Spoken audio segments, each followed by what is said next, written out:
All right, wall fans, common sensors, social media world, and of course, podcast consumers. Welcome to episode 99 of Go Tell to the Wall podcast. I am your host, of course, I'm your favorite podcast host, the one and only Sean O'Rourke. I know, and I'm going to touch on a little bit when we get into the episode. I know we had some technical difficulties last week that should be fixed by now. I'm actually going to touch on it a little bit because I think it's something important that people really need to know. I got it fixed after the episode last week and I actually posted on social platforms because I was like, guys, if you have a particular cable provider or internet provider, you need to give them a call because it was literally just like a mix-up that was constantly giving us technical difficulties. So we should be good to go tonight for episode 99. I got a lot of stuff to get through, so let's just get into it.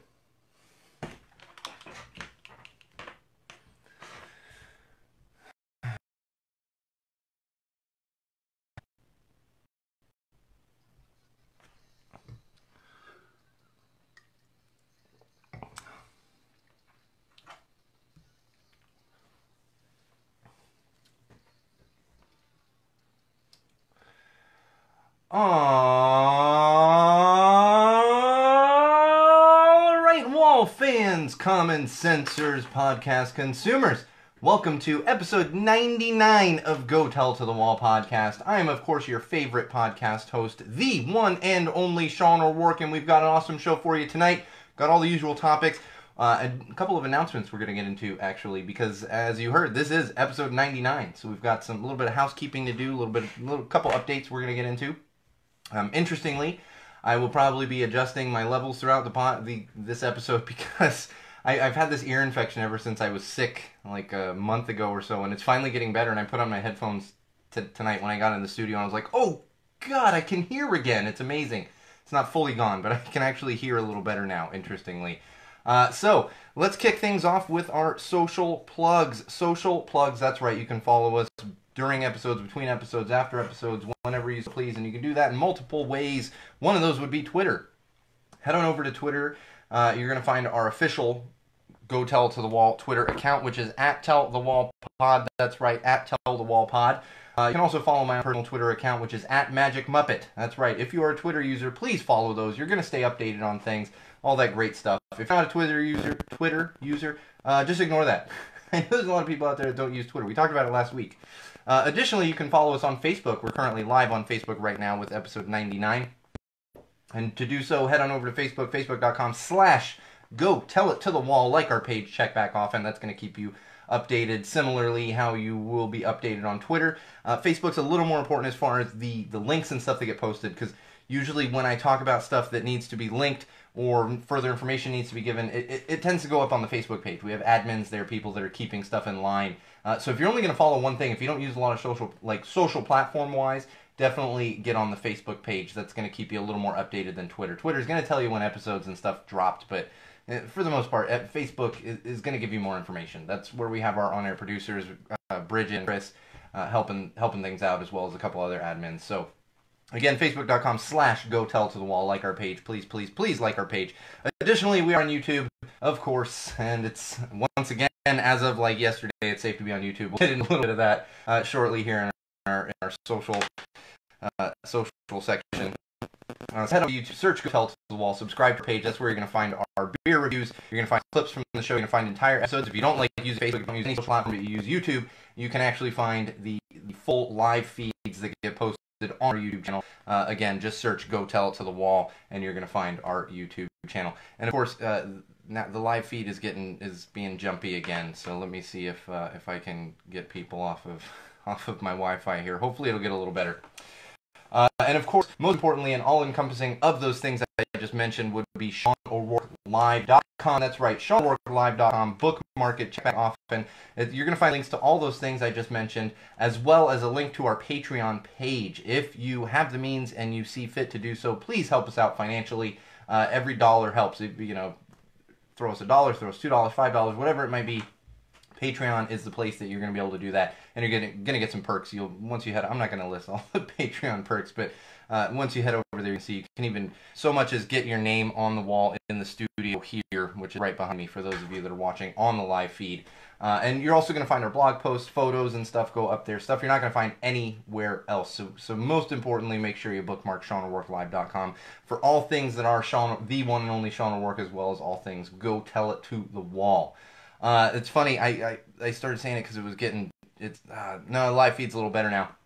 Before I move on with a couple of announcements here, I know this is a little off topic. I should have really just embedded it there in the tech section. I don't know if this is like a nationwide, I don't even know if Spectrum is nationwide. Spectrum or Time Warner, Time Warner changed to Spectrum like a couple years ago. I'm bringing this up because last week we had major technical issues with the live feed, and I go in and finished it up, just kind of limped through it. It was very frustrating because it's distracting to me even when I'm doing the audio recording to have everything kind of messing up on the live feed, and then I can't communicate with Bridget and or Chris, so it's a whole thing. And I was so upset that I actually called Spectrum, and I was like, what is going on? At this point, you're costing me money because I'm having technical issues with this, and everything's jumping all over the place. I've got no internet speeds whatsoever. I even ran some speed tests. And as I'm talking to the technical assistant there, she goes, oh, let me remotely get into your router and take a look. And I don't know all the technical side of this, so forgive me for just kind of paraphrasing. And she goes, oh, well, sometimes modems are set up to share with your neighbors, and it gets crossed over with other people in your neighborhood or on your street. And so she goes and she looks and she goes, sure enough, that's what was happening. So she did whatever needed to be changed in our Spectrum modem to put it just on our house and on our modem, not sharing any, whatever the technical side of that is, I don't know. I'm just saying, if you're having internet issues and you have Time Warner or Spectrum, call tech support right away, because it was literally 5 minutes. And she goes, okay, and then she's like, okay, unplug your router. I'm like, yep. And then she goes, and everything working fine. I'm like, yep. And as I have her on the phone still, I run a speed test, and I've never seen speeds like this on my own personal internet. It's ridiculous. So honestly, if you have Time Warner or Spectrum and you're having problems with your internet speeds, just call them, because it's like a remote in, fix it, super easy. And I've been doing speed tests the past week since then just to check on it, and it's been fine. It's crazy. And same price, everything. They didn't have to increase anything. It just this little switch that had to be flipped in our modem, and that's what made everything better. Ridiculous. So now that we're already tangented without even getting through the opening, I want to put that out there for everyone. So we should be all good on the video side here. That's what I'm really hoping. It should be good to go now, because that's just so frustrating with the video. All right, a couple of announcements here. So, as I said, this is episode 99 of Go Tell It to the Wall podcast, and I've teased it a couple times. We're going to have a big celebration for episode 100. What's kind of been happening is I dropped the ball a little bit on the planning without thinking oh man, I'm 2 weeks away from episode 100. So here's what we're going to do. Most likely next Thursday, I will come in the studio and I will record episode 100 just as normal. We'll put out episode 100, maybe do a couple quick special things for it. But what we're going to do instead is over the next 2 weeks, we don't need Rails, Chris. Over the next couple of weekends, I'm going to get everyone together. It's a matter of figuring out scheduling and everything. We're going to get them here into the studio. We're going to basically throw a party in the studio, and it's going to be an episode 100 celebration. Just the celebration itself. So it's probably not going to happen for actual episode 100. Chris and Bridget, I know you're listening. We'll be talking about this to figure out a day to get you guys over here in the studio. And we'll have to do it probably on a weekend, because that's when scheduling works for most people. And we're definitely going to have Chris and Bridget. They are the most important. We'll have some of our other major wall supporters, as well as friends of the podcast, whoever can be available for that particular day. And we're going to have a big celebration.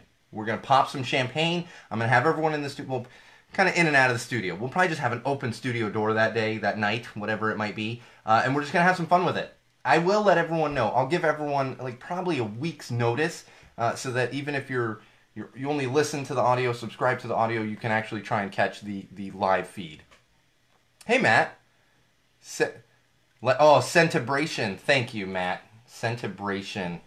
Chris, remind me on that one. Okay, I hear stuff falling in my kitchen outside the studio. Centibration, that's what we're going to do. So, yes, Bridget and Chris, we'll figure out scheduling on this. And we're going to do that over the next 2 weeks. So most likely episode 100 happening normal way next week. Maybe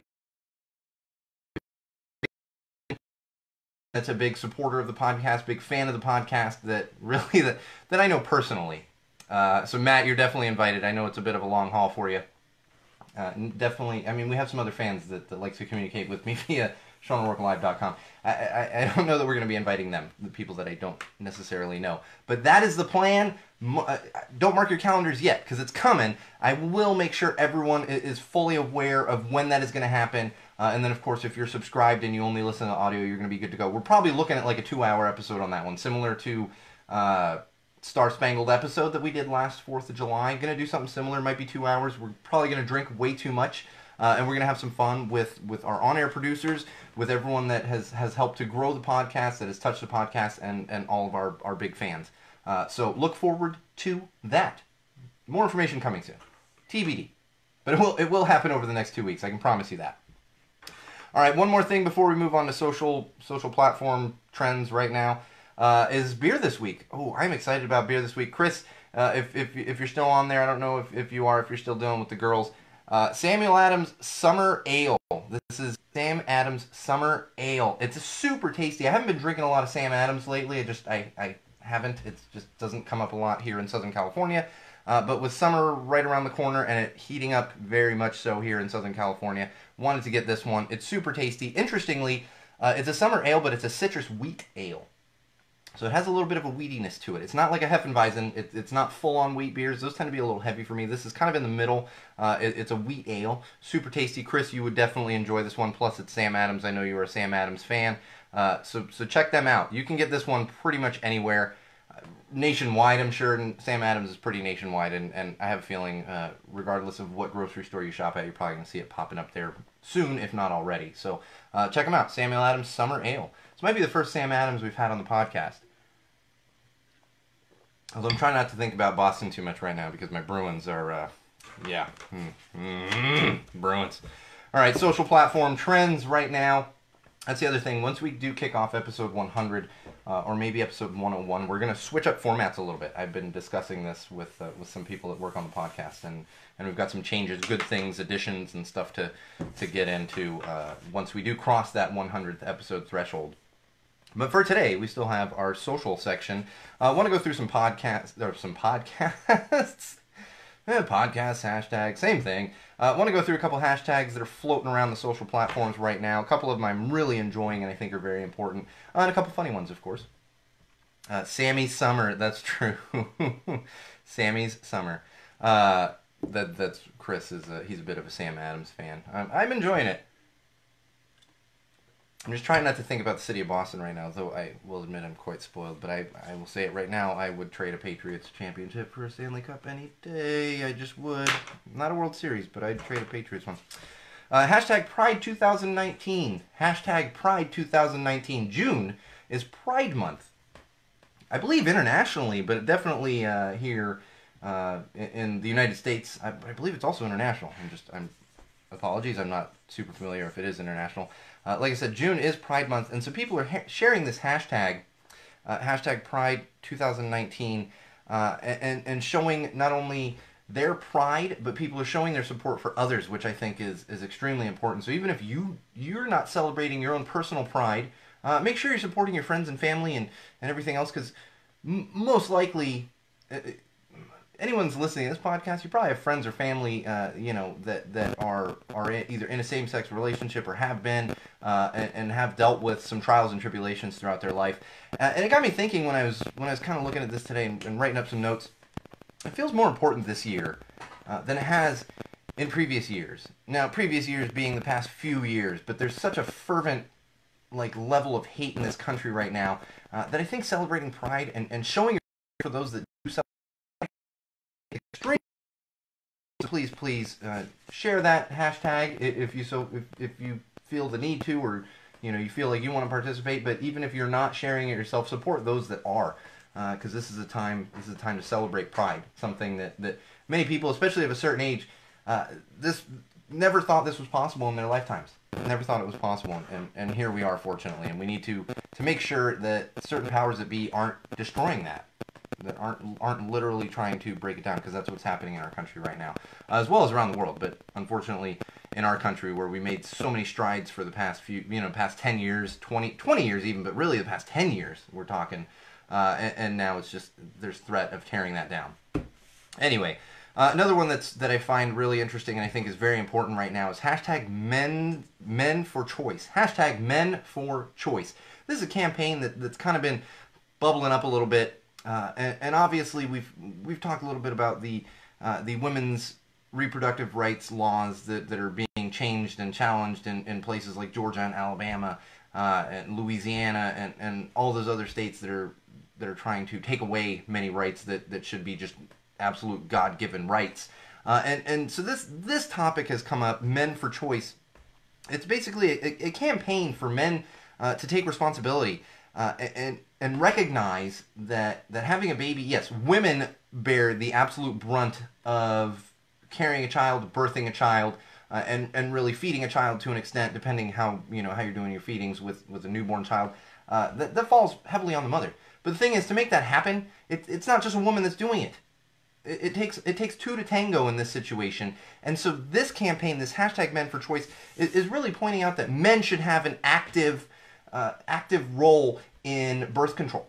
And I'm not talking, you put a condom on. No. Have an active role in discussion of birth control, discussing it with your partner, and being proactive and smart about it, and realizing that it's not just all on women when it comes to this stuff.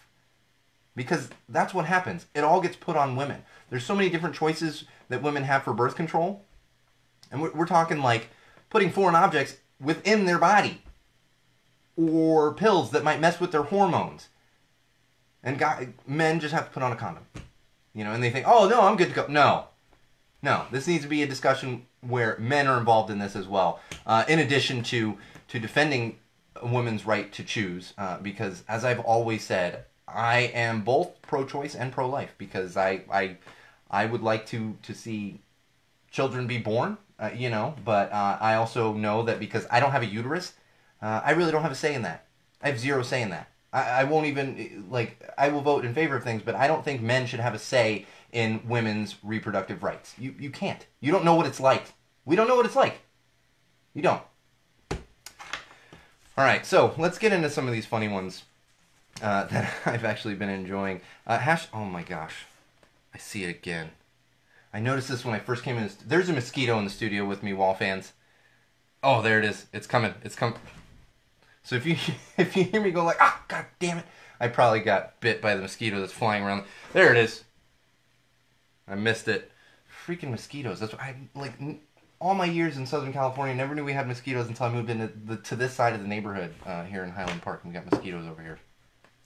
All right, as I was saying, hashtag after you reach a certain age. Hashtag after you reach a certain age. This one has been fun. Now, some people got a little serious with it, and you start to question your parents' upbringing methods. No, I want to have some more fun with this one, but this one I enjoyed. Came from rockrescue.org. Hashtag after you reach a certain age, snap, crackle, and pop isn't just the sound your cereal makes. You do too. And I was like, oh my gosh, that hits it right on the head. I often deal with this. I'll like stand up off the couch or something, and I'll be like, oh, my wife will be like, what's wrong? I'm like, I'm just freaking old. It's like the old joke. Like, I threw my back out getting out of bed. I've done it. It's not fun. It's not fun. I'm gonna be in a wheelchair by the time I'm 50. I'm just wheel me in there. I'm not gonna be able to walk anymore. So check that hashtag out if you want to laugh a little bit. Another hashtag I was enjoying comedically, that's probably the better way to say it, is hashtag describe yourself sarcastically. Hashtag describe yourself sarcastically. Why is Chipotle tweeting in here? Why do I have Chipotle tweets? And I thoroughly enjoyed this one. There was one person in particular and it was hashtag describe yourself sarcastically, and they said, I'm a lion, this type of lion, and it's literally a gif of a lion falling in some water, and I was kind of like, yeah, it's probably kind of me too. But and then I also thought about it for me personally. Again, hashtag describe yourself sarcastically. I literally do this every episode. I do this every single episode of Go Tell It to the Wall, because I come in here and I say, your favorite podcast host, the one and only Sean O'Rourke. Now, I should be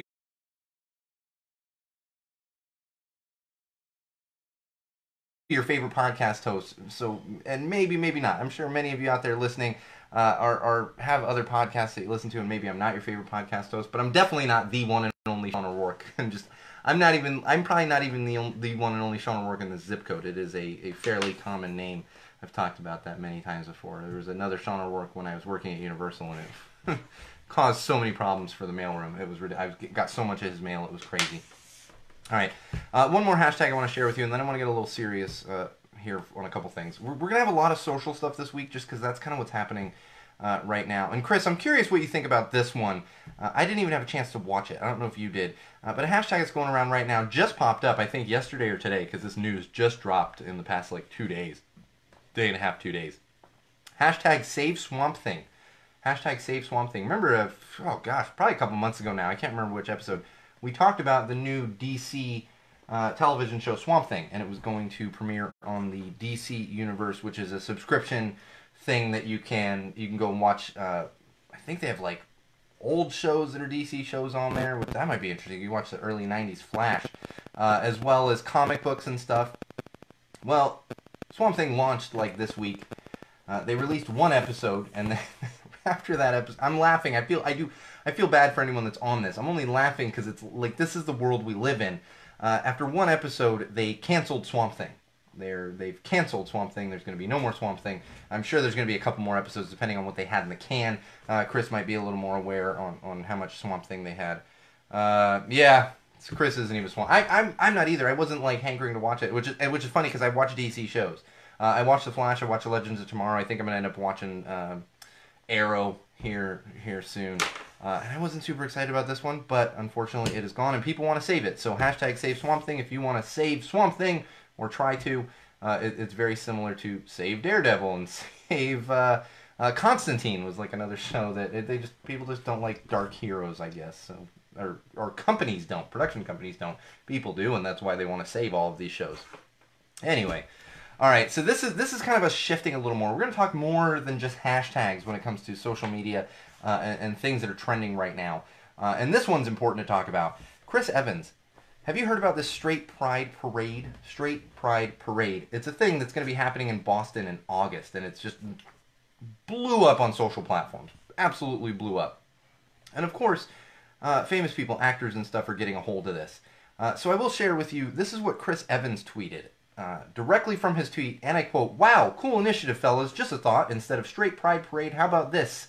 The desperately trying to bury our own gay thoughts by being homophobic because no one taught us how to access our emotions as children parade.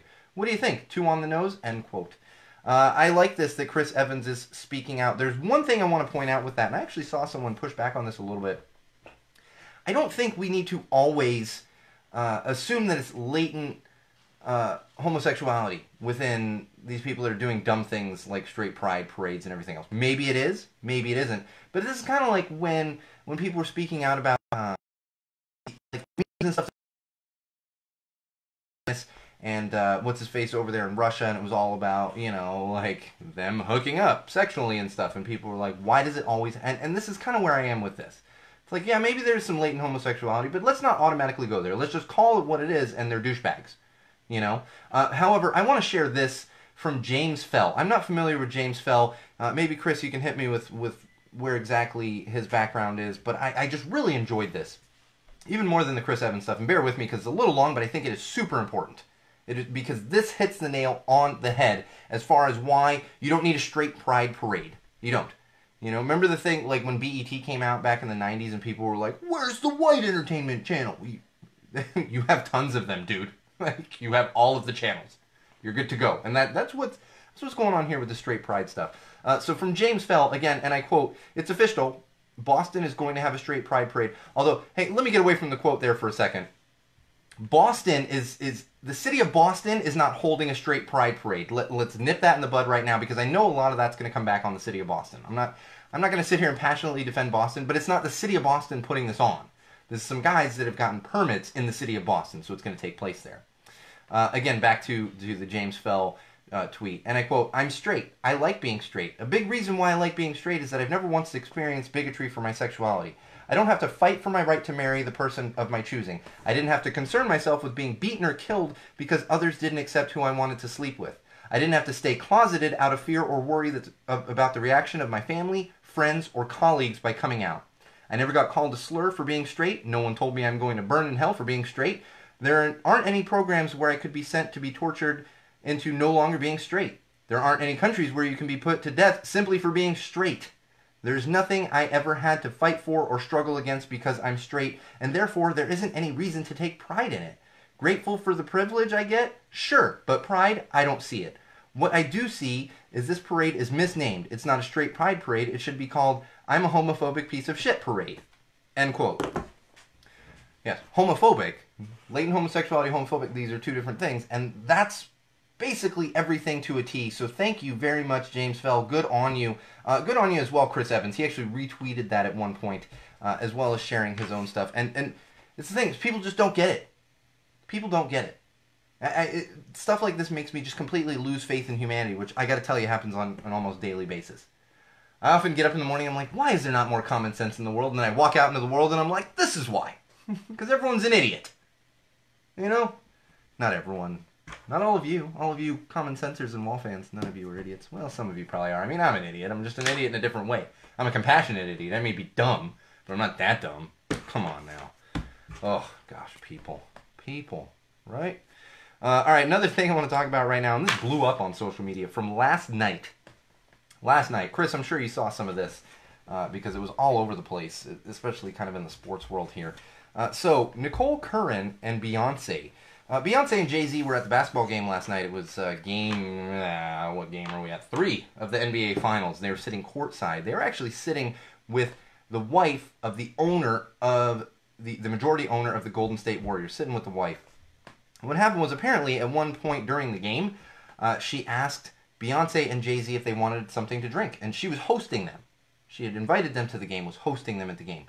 She actually leaned over because she couldn't hear what Jay-Z was saying, and it's funny, if you watch the video, you can read her lips.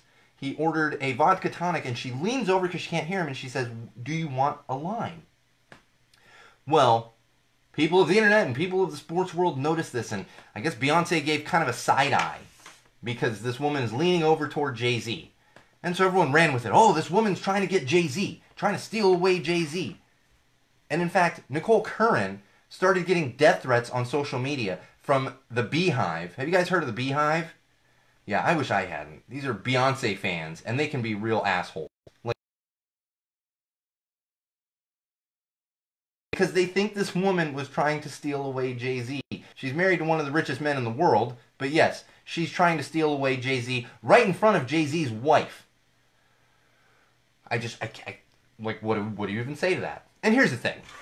Because I saw a lot of people, you know, things were being tweeted and it was like, oh, well, Beyonce didn't say anything. She didn't come out and say, oh, she's trying to steal my husband. Yeah, no, she didn't. But you know what? That's the exact point. She didn't say anything. She didn't say anything. She could come out and say, hey, my fans, my Beehive or whatever the hell you are, don't give her a hard time. Don't send death threats because there was nothing wrong with it. Instead, she stays silent. Why? Because she's eating this shit up. Eating it up. This is the world we live in. She's eating it up. She loves the publicity. She probably got up this morning and started looking at all the articles and stuff and BuzzFeed and, ooh, this is great. Give me a fucking break, Beyonce. As far as I'm concerned, she's disgusting. She's disgusting. Because she could end somebody getting death threats for no reason. She could end it with her little phone and 100, however many characters are on Twitter. End it. But does she? No, because she's loving it. Rich, famous people. Disgusting. Ugh, disgusting. YouTube controversy. Oh boy. Did you guys hear about this one this week? We had a big YouTube controversy this week, and part of it came out. And I'm not even going to give names because I don't want to get into details on this. What I just want to point out is there was a discrimination problem with YouTube. And somebody had made complaints and actually posted videos saying, here's how I'm being discriminated against. And they were absolutely right. They weren't wrong. I'm just not giving names because we don't have enough time to get into all the details there. I just want to top line it. And originally YouTube came out, and this was probably Tuesday when YouTube came out and said, no, they're not actually violating any rules, and we like this to be an open platform, blah, blah, blah. That's what the corporations do. We've been dealing with this for a couple years now between Facebook and YouTube and Twitter and everything else, all these other platforms that that very passionate alt-right people like to broadcast on. You know, remember the Alex Joneses of the world and stuff, and we've been dealing with this. This YouTube came out as a typical thing. But what happened was the backlash was so big. In fact, there was a hashtag boycott YouTube floating around that they came out literally the next morning. There were still articles like, I always want to say, there was still ink drying on the articles. Nobody reads the newspaper anymore. It's just online. But for lack of a better word, there's still ink drying on the articles talking about how YouTube wasn't doing anything. And then they came out and said, you know what, we're changing our standards and all this other stuff. And we're gonna demonetize people. We're gonna remove channels that are promoting hate, discrimination, and all those other things that could become problems within YouTube, which they have every right to do, and they should. They absolutely should. The interesting thing is, I know what's gonna happen, because I get these emails through SeanO'RourkeLive.com all the time, and it tends to be somebody who's very, very right wing, very conservative. And they're like, well, they're just attacking the right wing. I saw someone saying, well, what about Stephen Colbert and all the things that he says about the Orange Menace and everything else? It's like, okay, calm down on that. But even more calm down on it's the left. It's a left conspiracy, because there were actually channels that had nothing to do with right-wing views, alt-right things, that were also demonetized because of violence within their channels and all those things. And of course, we still have the Colin Sav channel, which is floating around out there. I'm sure they did not get demonetized, despite the fact they play evil pranks on their children and use their children just to make a bunch of money. Still don't have my kid in the studio. We will have my kid around in the studio for the Centibration, as it's been dubbed by wall fan Matt over here. Did I write it down already? I gotta remember. See, that's the problem with being here by myself, is and I often kick it over to Bridget and or Chris, depending on what the exact topic is. I'm like, remind me of that later, and they're very good about it, but I'm just making like. So apparently we are okay to be on YouTube again. That's the bottom line on that. But you might see some of your channels being demonetized or completely removed, because it is a wide sweeping thing. It's not like a left conspiracy or anything like that. All right, before I get into this next one, if you're listening on the audio or you're watching on the live feed right now, I'm giving a potential spoiler for Avengers Endgame. So literally just fast forward 30 seconds to a minute. It's not a huge spoiler, and if you've managed to avoid this spoiler, because I haven't seen Avengers Endgame, I had this spoiled literally the Saturday that Avengers Endgame came out that weekend. So most likely you've already had this spoiled. But we have another dumb petition floating around. Another dumb freaking petitions. I'm getting so sick of these things. So some Marvel fans started a petition to bring back one of the Avengers. Bring back one of the Avengers that was killed in Avengers Endgame. And here's the spoiler. Just skip a little forward a little bit. They want to bring back Iron Man. They want to bring back Tony Stark. They want to bring back Robert Downey Jr. Because he is such an important part of the Marvel Universe. This is all the things that it says in this petition. Actually has 38,000 plus signatures so far. 38,000 plus people. Here's the thing. Dude's done acting in this franchise. Dude's done. That's his choice. More importantly, to all of you out there that get so mad about because your show didn't end the way it needed to, or you want this character back, okay? Television and film and all these other things, it's not choose your own adventure. It isn't. You don't get to choose what you're doing within that. It's not.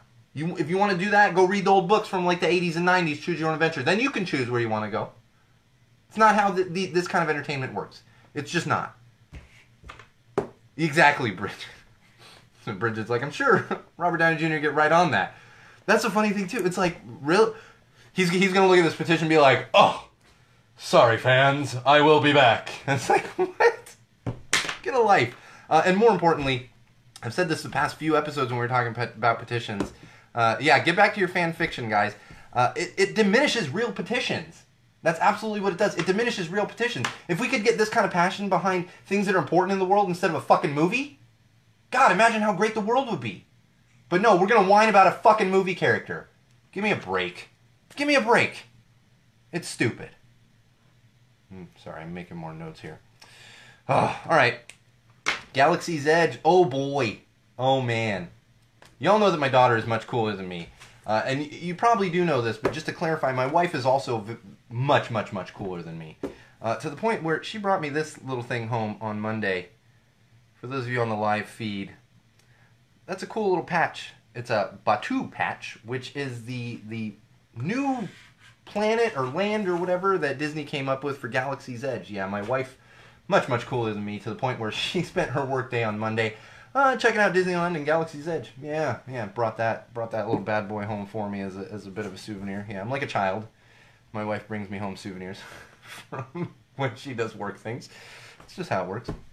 But some more news out of, I know, Chris is losing his mind wanting to go. Like, I'm a Star Wars fan, but I'm not like, I gotta get there right now. Chris is a Star Wars fan. Like, I'm a fan. Chris is a fan.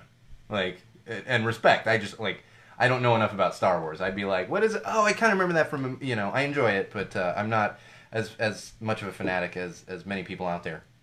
But some other news out of there. Oh my god, that's brilliant, Chris. My wife went to Batuu, and all I got was this lousy patch. That's brilliant. Oh, see, we need to do more. I need to do more show prep with my producers here, because I have nuggets of greatness like that just coming at me. So you can at Galaxy's Edge, you can actually buy high quality Jedi robes. You can buy lightsabers and all these other things, but Jedi robes are one of the hot things that you can get there. The interesting thing is, as an adult, you cannot wear it within.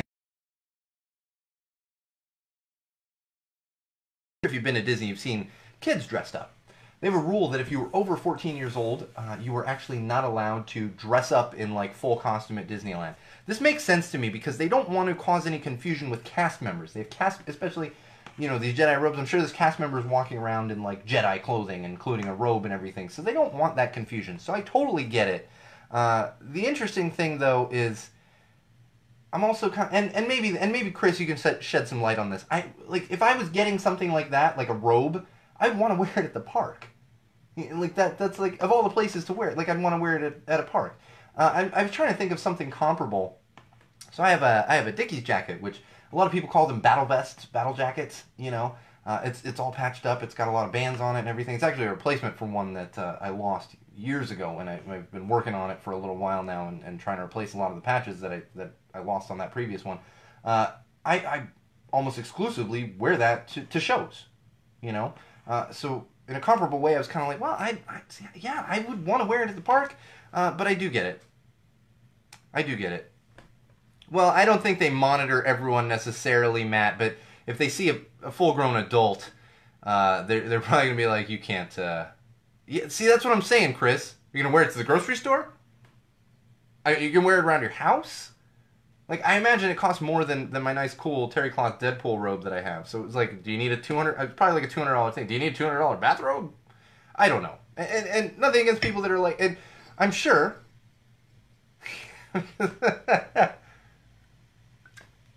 They probably just go with the facial hair thing, Matt. That's kind of creepy. How old are you, son? 13? All right, proceed. It's like... All right. One other thing I want to point out on that is there is an advantage that a particular park here in Southern California has in that respect. Again, I'm not saying Disney, you let them wear the robes. It's just weird to me. But if you go to Universal Studios, you can actually wear Harry Potter robes and all that stuff all around like the Harry Potter land. So might be a little bit of an advantage for Universal and Harry Potter land. Oh, more Disney news. This one... I was waiting for this one.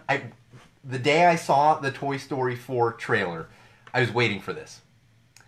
Disney, in all their greatness, they have come up with a $28 spork that you can buy. A plastic spork that you can buy, because it's a Toy Story 4 character. If you've seen the trailer, I don't even know what the damn name of the thing is. Forky? Sporky or something?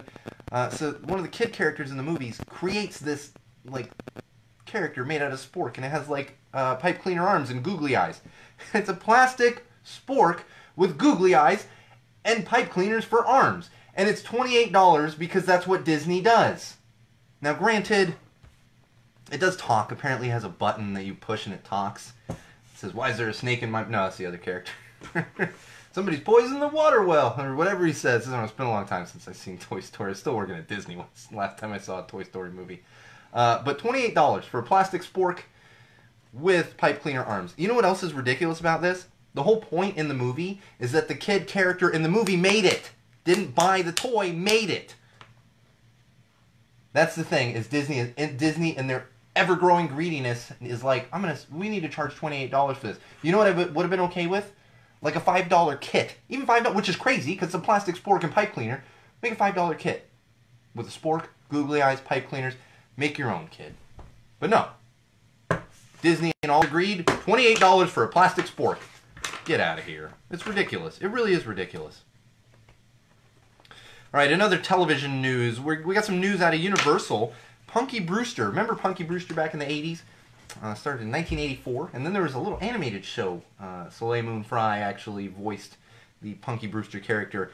There's a reboot coming out. Just got announced by Universal. It's going to include Soleil Moon Frye, who is now, I believe, 42 years old. She's older than as a kid. I was a bit of a Punky Brewster fan. We don't have a ton of details. Except that it's a follow-up revival to the original. So it's some kind of follow-up revival to the original. I just realized I made notes on this and now I can't fold the page back. One more thing I want to talk about in TV, film, and books. I just found this interesting. The Good Place. Great show. Fantastic show. Thoroughly enjoy it. And this is a slight spoiler if you haven't watched the first season of The Good Place. Turn it off for like 30 seconds. I know, first season of Good Place was a couple years ago, but this news just recently came out in an interview with Mike Schur, who is the showrunner, creator of The Good Place. And actually, this is what I found interesting. And actually, I won't even spoil anything. There's a big twist at the end of season 1. I won't tell you the twist. Huge twist. Huge twist. And it actually got me. I was like, whoa! Whoa! My wife started catching on a little bit earlier and kind of spotted it a few minutes before the twist actually happened. But there's this big twist, and we found out through this interview with Mike Schur that most of the actors were not aware of this twist. And if you've watched The Good Place, I don't want to give it just in case someone's going to go back on Hulu or Netflix and actually watch this show after it's done or whatever. But there's a huge twist. If you've watched the show, you know the twist I'm talking about.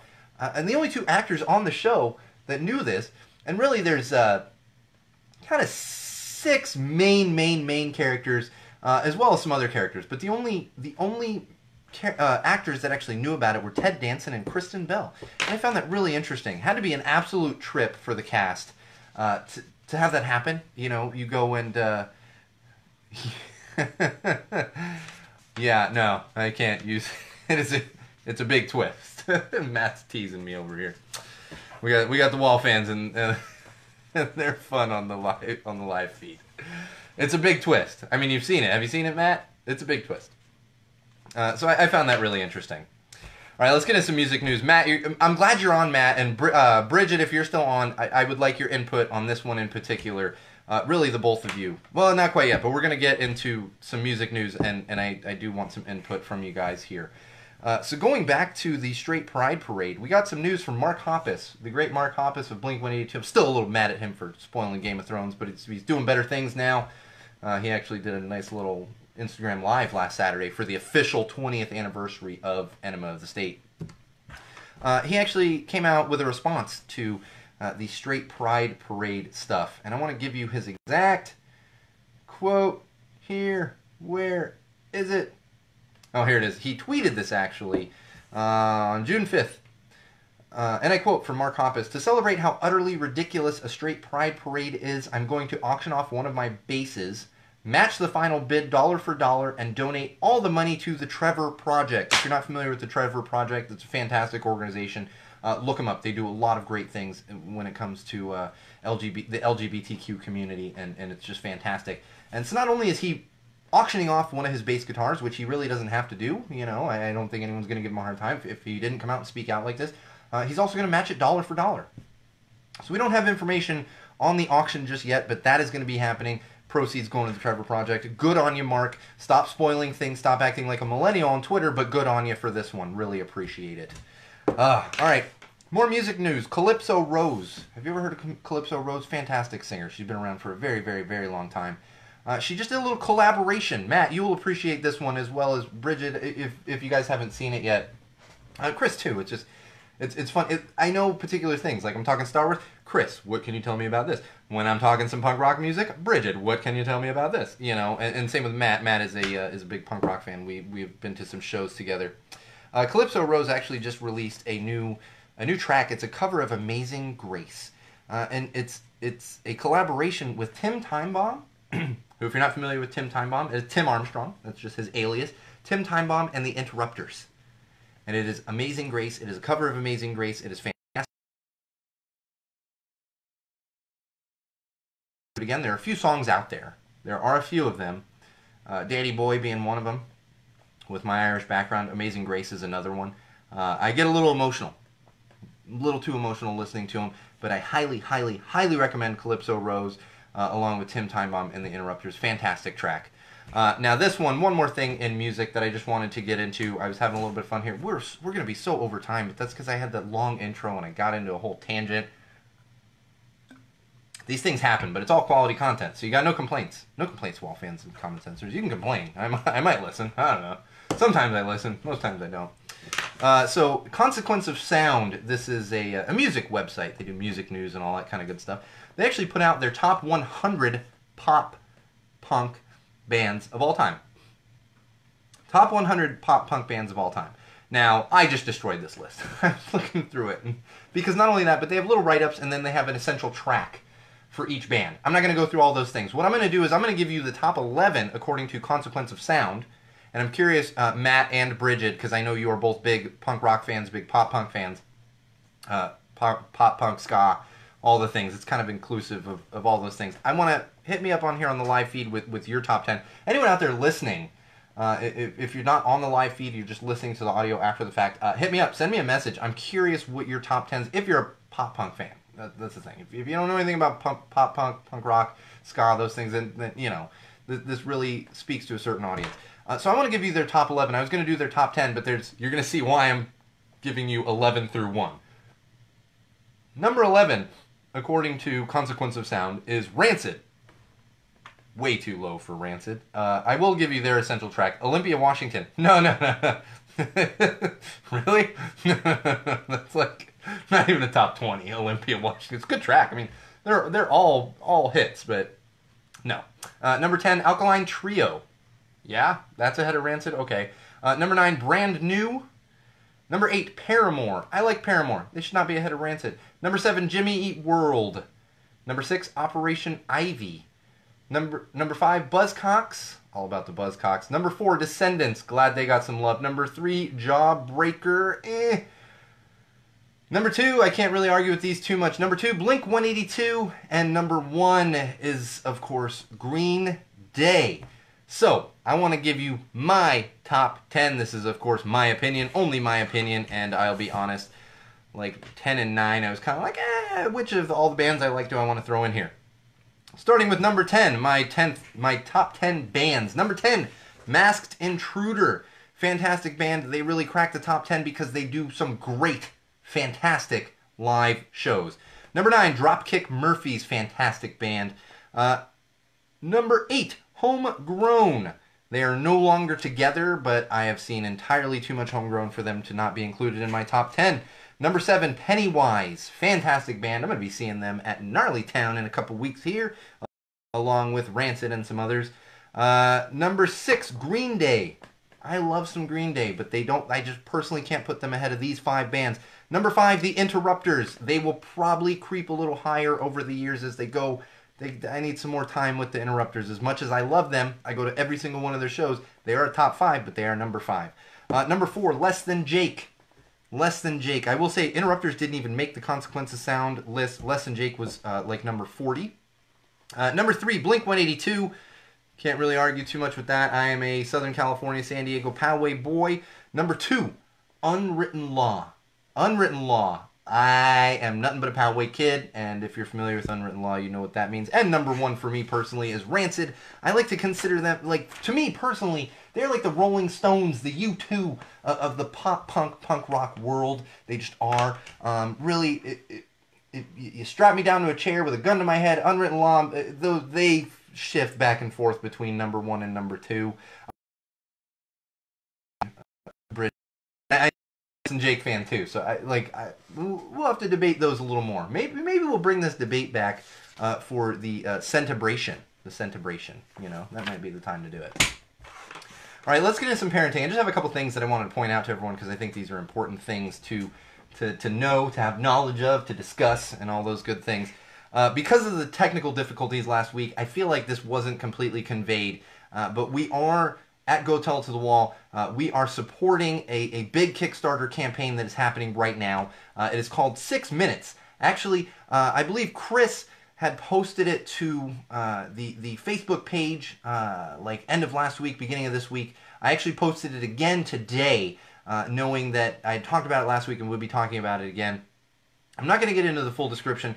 I just encourage you to check this out. We're going to be supporting them. It's a fantastic concept. It's here in parenting because it has to do with school shootings and what children go through in a school shooting. And I'll tell you, as a parent, and my child's not even in school yet, it's one of the biggest fears I have.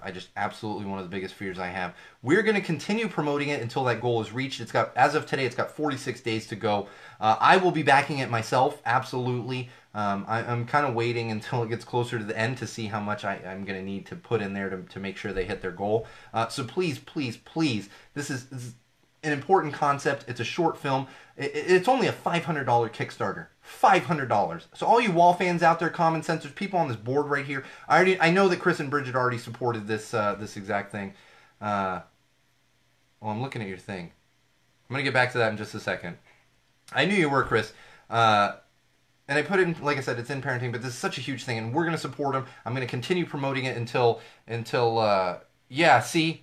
That's what I can't stand. Bridget is talking about I'm so bad with 8. That'd be Phoebe. I'd be like, is that Phoebe? 3-year-old would be Phoebe. They actually had a lockdown drill at preschool. Preschool lockdown drill. It's disgusting, this world we live in, and we're going to continue to support it. We're going to make sure they hit their goal. This Kickstarter is hitting their goal. There's no question of that. We're making sure they hit their goal, and then once this is shot, we will help do everything we can to promote it. I want to go back here a little bit to, yeah, see, Social D and Bad Religion were close to being in my top 10. Matt is actually hitting me with part of his top 10. See, that's the thing. You've got Real Big Fish. Like, there was no, like, true ska in there. See, Less Than Jake is, like, punk ska. So there was no Less Than Jake, and there's no Goldfinger, which was one of those things where it's like, well, Goldfinger's great, but John Feldman is a freaking genius when it comes to the studio. So I would put them in there too, but I think they were being excluded a little bit because they're so heavily, like Real Big Fish, definitely, very heavily ska. I mean, like English Beat wasn't in there, so these are kind of, it's a really weird list. My friend Laura and I were looking at it before he came to the studio, and I was like, eh. I will tell you, number 100 was Good Charlotte. There's no list that... See, I'm with you, Matt. I actually had that thought, too, but then I didn't put Goldfinger on my top 10 because they weren't really in that... I don't know. It was a weird one. But Goldfinger is definitely a top 10 band of mine. I love them. John Feldman is a freaking genius. All right, moving along with some parenting. We get a little tangented there. Can you tell I like my pop punk and my punk rock music? I mean, that's why I'm seeing Unwritten Law and then Gnarly one night and then Gnarly Town the next day. It's going to be a... That's going to be a fun weekend here, like end of June, whenever. I got to look at my calendar. I can't even keep track of these days. I'll probably yell to the other room, Laura, what day are we going to that? All right. A couple more things in parenting that I just want to talk about. So there was a story out of, I don't even have where it was. Some parents actually came to ABC News with this story. They have an autistic child. And for the end of the year there, which I think a lot of schools do this, you see it in yearbooks like funniest person or like most improved this or that, whatever it might be. So they actually gave this autistic boy the award for most annoying. He's actually nonverbal. Nonverbal. Oh. Easy. Easy, get on the live broadcast here. Someone hit me up on the messenger here. Again, nonverbal. And this is, unfortunately, the world we live in, where the school has, of course, come out and said, no, it was the teacher's fault and everything. It's just amazing to me that it got to that point. You have this award show, and it got to that point where this poor autistic child is being made fun of. Absolutely being made fun of. And it's disgusting. And things like this need to stop. And I don't even understand how he could be that. He's nonverbal. So you're just a bigoted person, this teacher, that doesn't understand the differences of people and what the struggles that certain people go through, and so you're calling them annoying. That's disgusting. All right, one more thing I want to talk about in parenting here. Man, we are just... Okay. I'm going to run through a few things here once we get through this parenting. So there was a big tornado, Memorial Day, that rolled through Michigan, part of Michigan. And there was a father there who actually... his family was stuck there at the house during the tornado, and then they actually left there because it wasn't safe to be staying in the house, obviously. And his daughter had actually lost her doll, her favorite doll.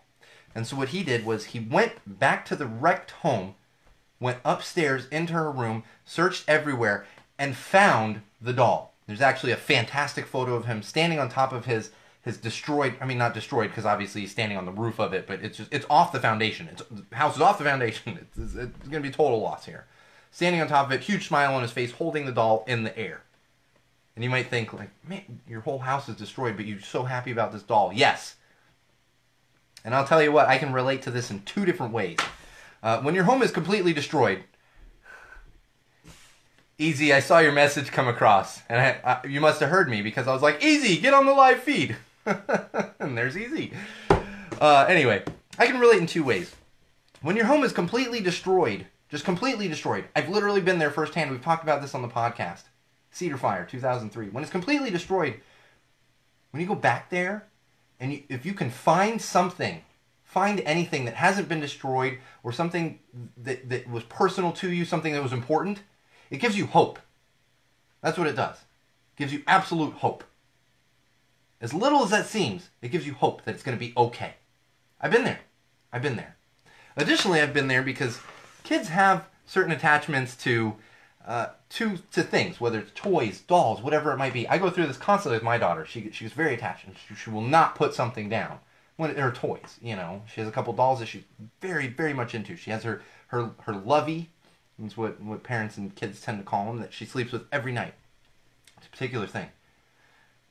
That, when they have that attachment, you're giving them a ridiculous comfort when they've gone through something like that. So good on you, this dad in Michigan, and I would have done the same thing. Absolutely would have done the same thing. All right, I'm going to cruise through these couple of things real quick. Sports. I got a couple sports things, but these are important, socially relevant things. So another thing happened at the Warriors-Raptors game last night. One of the Toronto Raptors players actually ended up falling into the courtside seats a little bit while he's chasing a ball. I can't remember exactly what happened. There is a Warriors investor. They call them minority owners. He's not the main owner. He invests some money into the Warriors franchise. Actually, when the player was starting to get up, he went and shoved him. And then on top of that, today we got more news that he actually cursed at him. Actually, was using curse words. And we also got news today from the Warriors that he's been banned for 1 year. 1 year he's been banned from every basketball activity, game, whatever it might be. And the reason I bring this up is because a regular fan, like a regular Joe Schmo, would have been banned for life.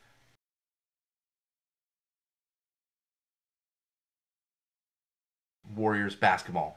And to that, I say, ladies and gentlemen, wealthy white privilege at its finest. Rich white dude? 1 year. Joe Schmo? Lifetime. That would have absolutely happened.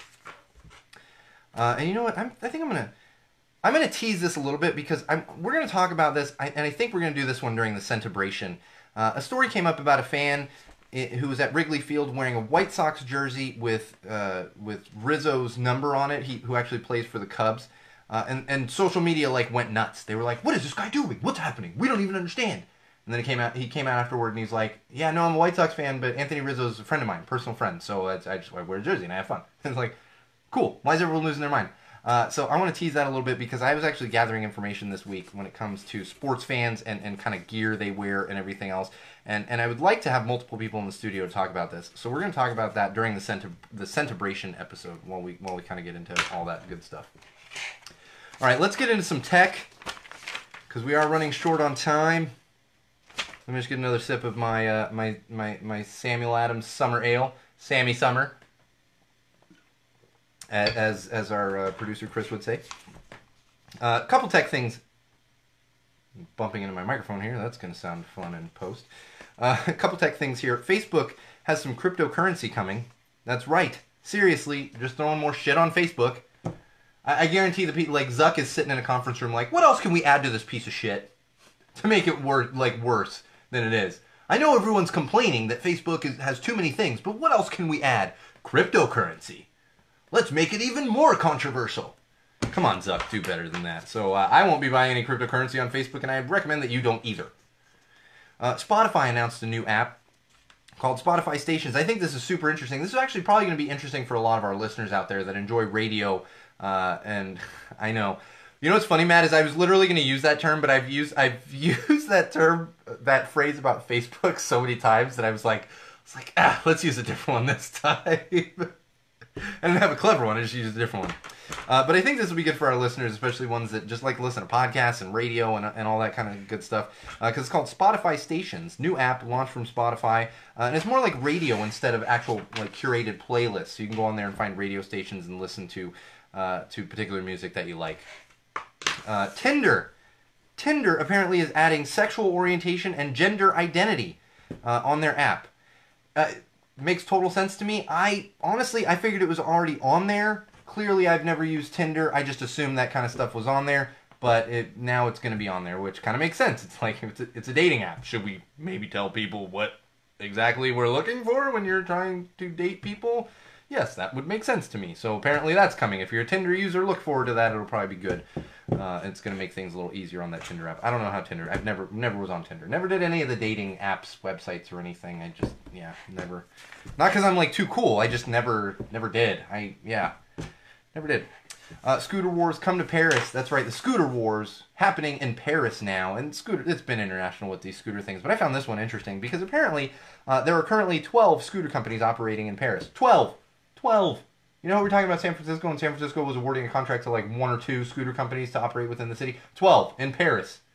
We're talking, that's a very populated city, densely populated city, plus there's freaking tourists there every 5 seconds.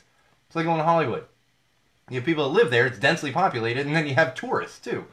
Double the people walking around there, so that's what's happening there. They are going to choose 2 or 3 companies only to operate within Paris. And apparently Usain Bolt has a scooter company, which, all right. Good on you, dude. Have a scooter company. All right, I want to talk about a couple quick common sense things. We're a little bit over time, but I think we can do it.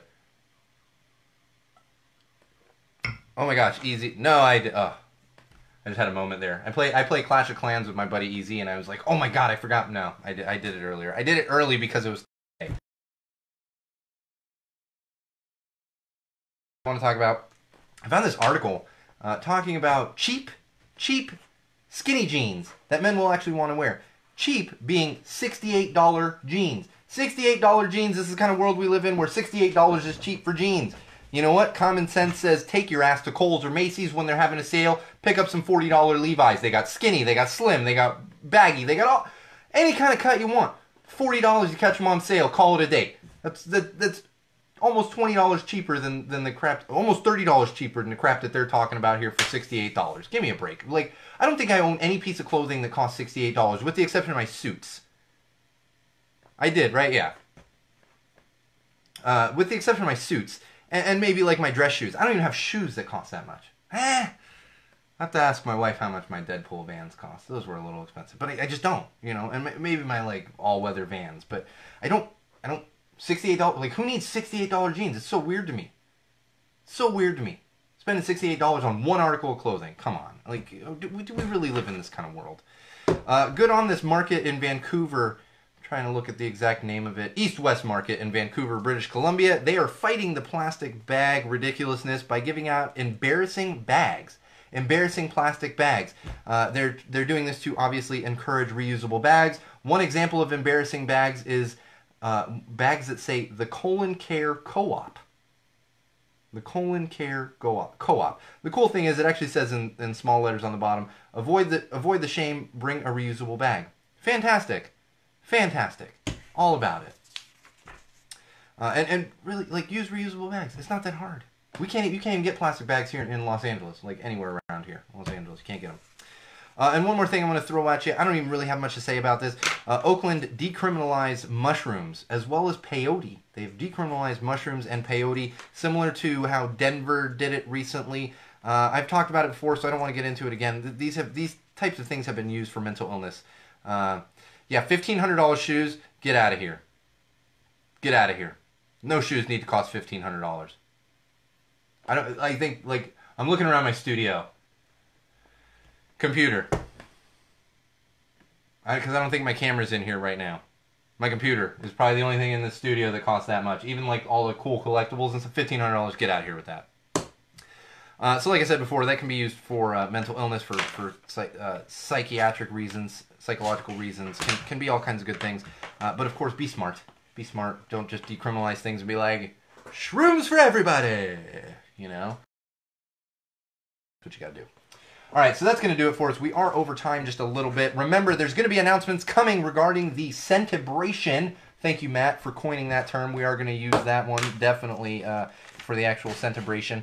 And we will be back next week with episode 100, and then we will get into the actual celebrating of episode 100 and the landmark that is episode 100. I'll be reaching out to all of our wall fans, everyone that has touched the show, everyone that has supported the show financially, as well as like sharing things and doing all that good stuff. So look forward to that. Announcements coming soon. Make sure you're following us on Facebook, facebook.com/GoTellToTheWall. That's where you're going to get updates on that. Probably going to come through Twitter as well. So at TellTheWallPod and at Magic Muppet. And of course YouTube. That's where all these nice, lovely live feeds go. Head on over to YouTube. Search Go Tell It to the Wall. And if you can't remember all that stuff, just bookmark SeanO'RourkeLive.com and it's going to connect you to all of those things I just mentioned. So look forward to some great announcements coming out over the next week and a half. Once I can kind of corral everybody and figure out timing and all that good stuff. So, this has been episode 99 of Go Tell to the Wall podcast. Thank you everyone for joining. Thank you for listening. Thank you for subscribing. Thank you for sharing. I am your favorite podcast host, the one and only Sean O'Rourke. And remember, wall fans, common sensors, podcast consumers, no matter what you do, no matter where you go, no matter who you're with, no matter why you are doing it, always use common sense.